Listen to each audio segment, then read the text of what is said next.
Hey traders, David Frost, my strategic forecast. You're here for another episode of Common Sense Market Analysis. Today is Thursday, June 29, 2023. We're looking at a daily chart of the SPY or SPDR, which is the proxy for the S&P 500. What do we have on the docket today?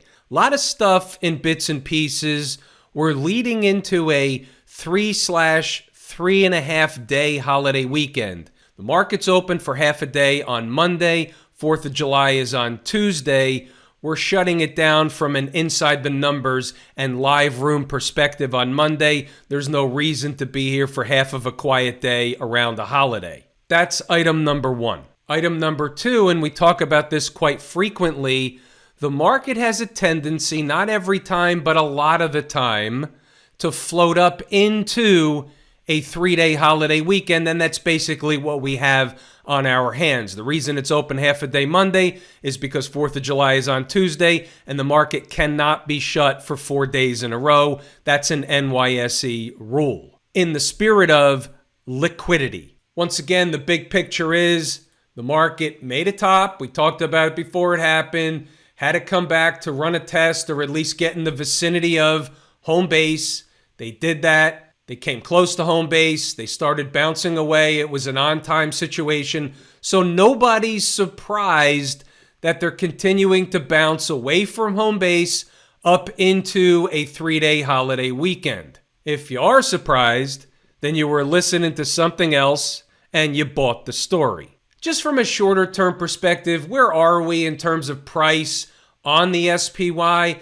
They've basically retraced about half the move from high to low, from the recent high, recent low, about halfway home. You got some white space here, a gap that needs to be filled, that'll likely be filled whether it's tomorrow or next week. That's going to mark an important place. Why is that? And you need to pay attention from this point forward. If you were daydreaming already, stop daydreaming, get out your sticky notes. Here comes some information you can use. Let's say they fill the gap or they can't get to the gap. Officially, it's at 439.46. So let's say they fill the gap, but they can't get above the gap and they start going back down. There is a potential for a lower high situation. High, lower high, and another move downward to fake everybody out who was immediately looking for new highs. Doesn't mean the rally's over. It means they could have a protracted or prolonged shakeout operation. That's one schematic. The second schematic is they actually start getting above 439.46, call it 439.50 for argument's sake. They begin to challenge the former highs. That opens up a different can of worms. What does all this mean? It means coming into July, we're looking for one thing.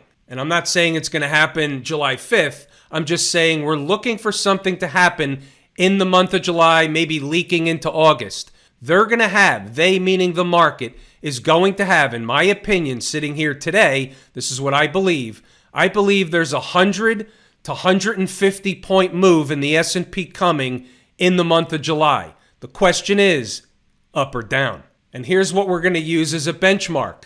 Above 439.50, the odds favor up. Below 439.50, not ready just yet. There's an opportunity for a lower high. Doesn't mean the market's definitely going down, but there's an opportunity for a lower high. From a market symmetry perspective, let's just take a look at the downside for a minute. You have a move down, a move back up, and a symmetrical move down would put you in the vicinity of, let's just say, 426, 427, 425, in that neighborhood. And what is this?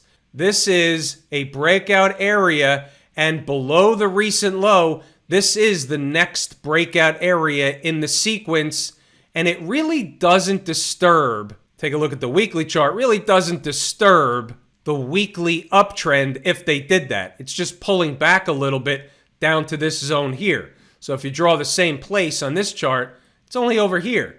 Still above all the moving averages one way or the other. This is normal garden variety market stuff.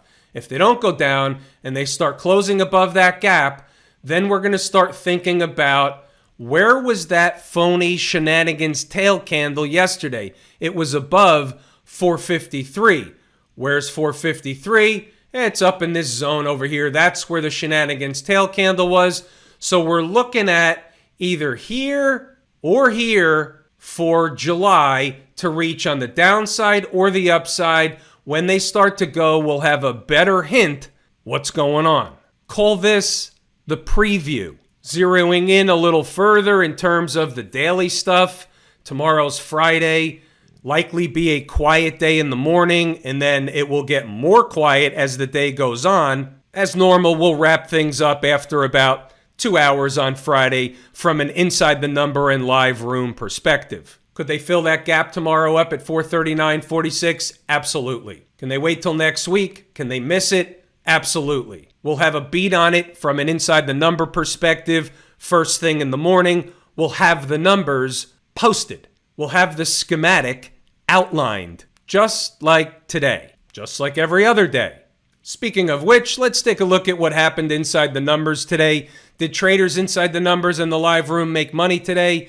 You betcha. We had what's called a bonanza. Many traders in the live room made many thousands of dollars today. Let's take a look at what we had on the board at 0 dark 30, and then we'll narrow it down from there. Talking about the big picture, you can read the notes, pause the video on your own. I'm going to highlight a few important things. 438 was our early bull pivot. Bull pivot meaning that's going to open the door for another leg higher to where?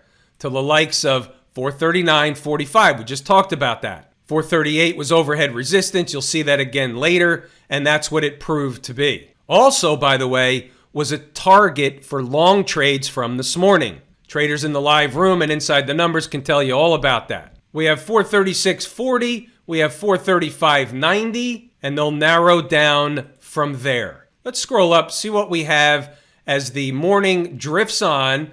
And before the opening bell, we like to post, here's the setup. Today it's where are they now? What's the scoop? Well, the thieves in the morning had already run a test of the bull pivot after the phony GDP data. That took one possible trade away early in the morning from a short perspective.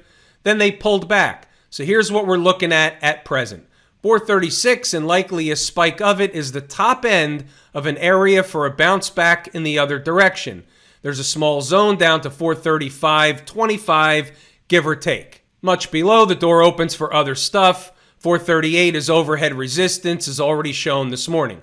So here's what we're looking at. 436, it was actually 435.90. I said a spike of it. That was the number that the live room members were looking at all day long on the chart. 435.90 down to 435.35 was actually the number also. We think better in pictures, so let's get our faculties. Right of the vertical is today's activity. The first candle opened up right here, right on top of the zone. They went right into the zone. Traders in the live room, inside the numbers, bought them up right here based on the pre-market commentary. What happened next?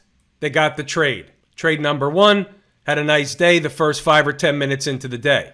And you can see the importance of the number. Look at this retest right here. And there are no accidents or coincidences because the low in this candle is 435.91. 1 penny off the number, and then they took off again. So what does that mean in real terms? Well, 9:15, it's still a support zone between a spike below 436 and 435.25 for a bounce back. Because they were opening right there makes it a little tricky, but that doesn't change the numbers. Still should be a bull-bear battle in the zone. They start as a scalp with potential. Right away, as the market opens above 436 is the bull case for another leg higher. And by 9:35, for those that bought the zone, the scalp portion is over. The rest is trader's choice. Now, here's the thing. We had some traders all around the horn that rode the thing up. They take a profit, they take the scalp, they put it in their pocket, and they ride the rest up for as much as they can get. They had their eye on the prize. What's the prize? Wasn't 438 a target? And here's what we talk about ad nauseum in the room. You have to exit before the target. You have to exit in front of a target as the market's rising. You don't want to find yourself chasing the market back down in the other direction, watching the profit you had a minute or two ago get sucked down because you got greedy and were waiting for a few more pennies or a few more ticks on the trade. We exit in front of the profit. We let the what's called greedy pigs have the last few pennies of the trade, and we want to sell into what's called strength in the market rather than chasing them back down in the other direction. Pause the video, read the notes, go back to the chart, and double check the work. It's all in here. Everything we talked about, all the numbers, the trade setups, the stops, where it's wrong, where the profit targets are, where resistance is, everything is in here. If you're interested, then you'll actually do the thing. What's the thing? You'll stop the video, you'll read the notes, and you'll go back to the chart to double check the work. What about stocks on the move? Quiet morning. We had Annaly, NLY, and Starwood, STWD. We'll take a look at those charts. NLY, Annaly Capital Mortgage, getting a buzz cut at the opening bell. 1988 was the number. They come into it, they spike it, they turn around, and they creep back up in the other direction, providing the trade, providing the base hit. It's a $20 stock. You're not looking for $2. If it happens, fantastic, but you're looking for the base hit. The base hit in this case is 25 cents to a quarter. How about Starwood? 1890, after its haircut at the open, come into it, spike it, go back up in the other direction, provide the base hit, and we simply move on. Why? Because base hits put you in the Hall of Fame. You pile them up, you let the account compound, you increase your position size over time. The same button you press with amount of shares today or amount of contracts or whatever you're trading is the same process you use as your account grows and you increase your account size. There's no extra work going on. Another follow through for Camp IWM. The short trade in IWM is over. We had 2 profits. The trailer was stopped out today based on the closing price. And that's the ball game. This trade is over. The next trade is around the corner. Most traders got 60, 70, 80% on this trade anyway. Some got a whole lot more. Above all the moving averages, the trend is your friend until she tells you it's over. That 180 and change, 180, 118, that's no longer interesting. It's no longer resistance. They already did the thing. So we move on. What's the next place? You go to the weekly chart. 190, 150, give or take. You got a big time breakdown candle high. That's going to be bona fide overhead resistance depending on how they get there. We talked about this whole thing a long time ago, and they made an attempt up here. So the next time, are they up there again to bust through after getting rejected, or are they going to find overhead resistance with a punch through the former high in the old spike the high and pull it back down in the other direction routine? We don't know yet. But the fact that they were already up there, recocked the gun, they may just want to go higher. What about the folks down at the transportation department? We talk about this every night. They had a melt-up situation, canary in the coal mine. When you look at the weekly chart, you can see what's going on. They're in the vicinity of running a test of these highs here. Get above that. There's new stuff going on. That is going to be overhead resistance, but keep in mind, they're above all the moving averages. The trend is your friend until it's over. This is a big time 1 week move. Doesn't mean you're going to have a same type of move next week. What it means is it's a big time 1 week move. What about the Q people? Q people were down 47 cents today. Not a big deal one way or the other. That's probably an after hour quote. Might be plus or minus that a little bit. It doesn't really matter. They were flat on the day. They're riding the 20-period moving average until they come below these lows, and as long as they stay above the 20-period moving average, that's it. It's an uptrend. They're eating time off the clock. You defer to the weekly chart, and what's going on up here? Is anything wrong with what's going on up here? Are they just eating some time off the clock inside of the last breakup candle on the weekly chart? And the short answer is, yeah, that's exactly what's happening. They get below that low, something different is happening. Until or unless that happens, that's what's happening. You take the market at face value, be the umpire calling balls and strikes. Finally, a decent move in the financials today, up about 1.6 or 7% today. Next order of business is to fill the gap over here. And if they can fill the gap and get above these moving averages, they're going to be in business back above the moving averages. What that'll do, and if they get above here, very simply, it opens the door to do what? To start creeping up near the higher end of the breakdown candle toward 35. What will that do? It starts to put them in the camp of a normal garden variety retracement, 34, 50 and change, 54, 55. This isn't exact. That's a 618. They spike it up to 35, breakdown candle. That is garden variety stuff. If they get above this high and they stay above that high, that would be the next target. Look what happened. Just look at this objectively. They made a low and they made a 50% retracement over here. They pulled back. They couldn't go any higher. They recocked the gun. They made a higher low here. Here's low. Here's a low. So what do they got? Low, higher low, higher low, higher low.